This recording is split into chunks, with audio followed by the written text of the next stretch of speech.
A man wrote to me, a grandfather, in fact, and said, quote, I was at a pizza restaurant with my 8-year-old granddaughter, Marley, and she dropped a big piece of pizza on the floor, which is hardly unusual for an 8-year-old. He continues and says, a boy about her age walked by right as she dropped the pizza, pointed his finger at her. 8-year-old boys, ever emotionally sensitive, and laughed at her. It was clear by looking at her face that it really bothered her that he did that. And of course it did. Your 8-year-old granddaughter heard this kid, a peer, even though she didn't know him, but somebody roughly her age, whose opinion would matter to her. She heard him say this. Even though he didn't say the words, she felt these words. She felt him say, you are so clumsy, or you're stupid, or even, and this is not inconceivable at all, you're worthless to the point of being comical, which is why he laughed. And correspondingly, she felt worthless and even ashamed. And that would bother almost anybody. So Grandpa wrote to me, the grandpa who was there when the pizza was dropped, what could I have said to love and teach her? Because in the moment that she just looked horrified, I didn't know what to say. I got to say, that's a pretty brilliant question on your part. Brilliant and kind. If only all parents and grandparents had the insight to understand how traumatic such little things can be for a child. This event, the kid pointing and laughed, that probably took 5 seconds. But it matters.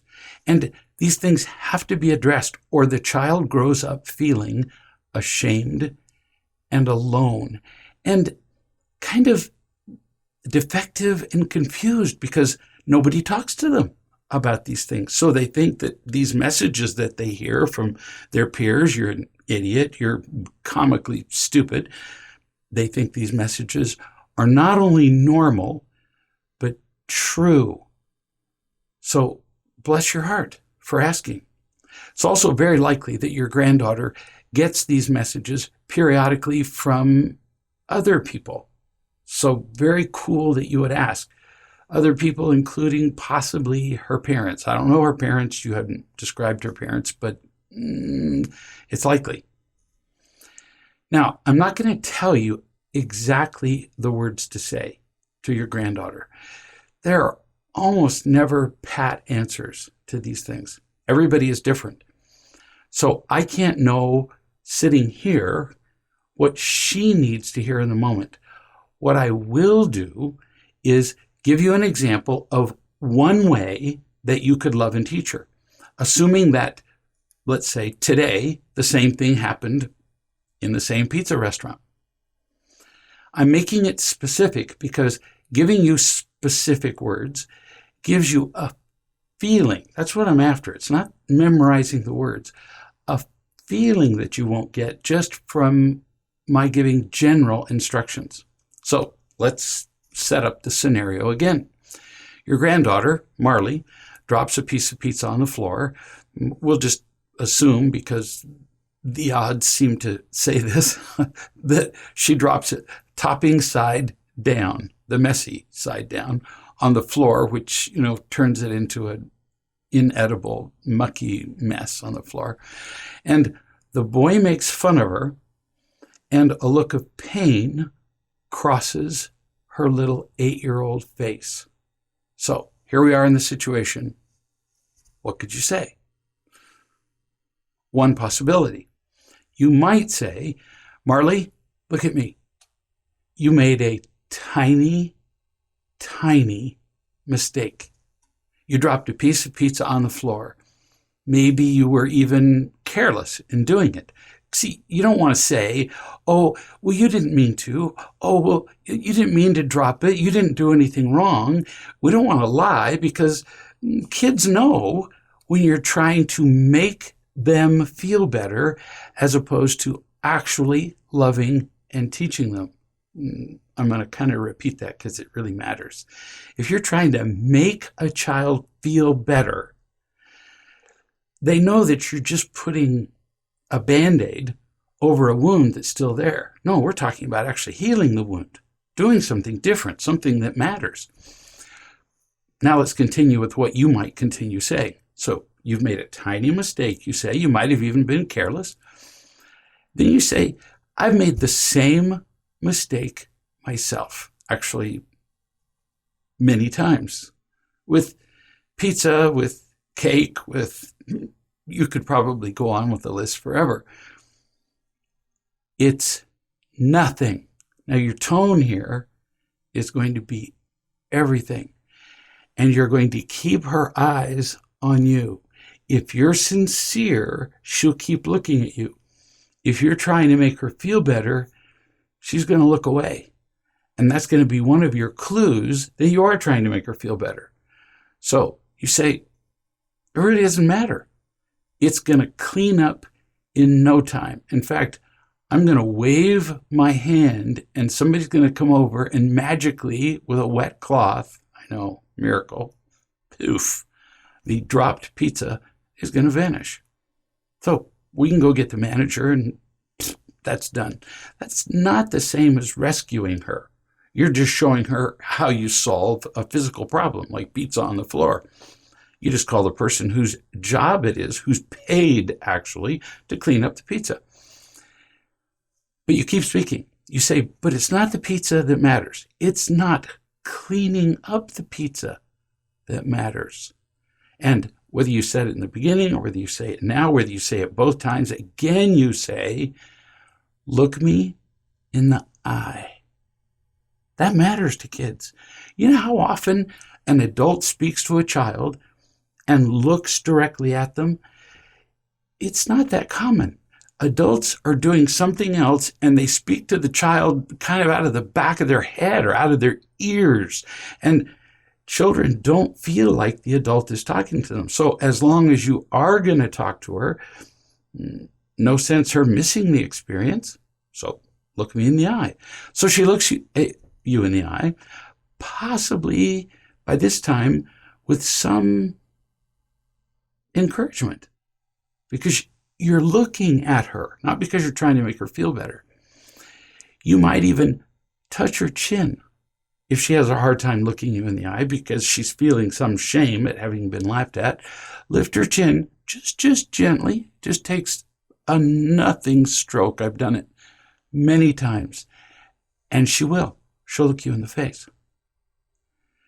And then you say, Marley, do I love you?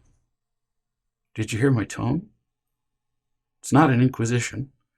And each word is slow. Do I love you? It's not a casual question. It's calm, but it's not an interrogation. Marley will very likely pause because unless she's different from every other kid that I know, she doesn't get asked this question very often. She will feel the love in your voice and very likely say, yeah. And now remember, she was just humiliated by another kid. So when she goes, yeah, there will be some hesitation, a little uncertainty, and very likely she will lower her eyes again. Now, I can't tell you this for sure, but I've been through a few of these, and that's what's likely to happen. And I'm just helping prepare you for what is likely to happen. So what do you say? Look me right in the eye, my sweet, darling little granddaughter, or whatever it is you call her for a term of endearment. If you don't have one, come up with one. Are you sure that I love you? Depending on your tone, her answer this time is going to be quite different. Yeah, she'll be more sure of it. You're going to continue. Do I love you less if you drop a piece of pizza on the floor? Sounds like such an obvious question. Not to an 8-year-old who's just been ridiculed. She might not know what to say. She might even say, I'm not sure. Either way, no matter what she says, doesn't matter really. You say, no, I don't care about the pizza. We can clean that up. I don't care that you dropped the pizza. It's nothing. Like I told you, I've done it many times. I love you no matter what. Do you believe me? Oh, this is easier to answer. Yes or no questions, they do way better with. She might just nod. Oh, that's plenty. So she nods and you say, now, why did that boy laugh at you? This is an important question, and nobody will have asked her this question before. I mean, you've got her attention now. You've told her that you love her no matter what. You've told her that you've dropped pizza too. Describe some disaster where you dropped a whole bowl of spaghetti down the front of your shirt. Whatever. Why did the boy laugh at you? And she's going to say some version of this, because she's 8. Because I dropped the pizza. That's what most adults believe. People laugh at me because I did something stupid. You're going to say, not really, which will surprise her. It wasn't about you. He simply does not have people that he's sure about loving him like you do. You know that you have people that love you. He's not sure. So without feeling loved, he's learned to make fun of other people so that he feels stronger, like he's superior, more powerful, like he's worth something. She'll understand all these words. She's 8. But it doesn't work. What he's doing is actually being a bully. Do you know what that is? Ask her if she knows what it means to be a bully, unless she's been going to school in Antarctica and been schooled by penguins. She'll know what bullying is, and she'll nod. Yeah, she knows what bullying is. And you say, laughing at you doesn't make him feel loved or happy. But for a moment, when he laughs at you, he feels stronger. It's a lie that he tells himself to feel better. Can you see that? And then you keep talking with her until she can explain to you, not just answer yes or no or nod her head, till she can explain to you why he laughed. You're going to say to her, so we've been talking about this. You explain to me why he laughed and why she doesn't care. Because no matter what he does, she still has your love. This is one crazy, powerful conversation just from dropping a piece of pizza on the floor. I mean, I'd be glad that she dropped a piece of pizza. You might even, yes, this is up to you. I'm just giving you things you could do. You might even drop a piece of your pizza on the floor right then, right next to hers, and ask her if she likes being with you less because you dropped the pizza. Really makes the point, doesn't it? She's going to say, well, no, well, me neither. The point is made. You laugh about it. Nobody cares if there's pizza on the floor, but everybody wants to feel loved. And she's old enough for you to teach her that. She's lucky to have a grandfather who loves her enough to teach her this lesson.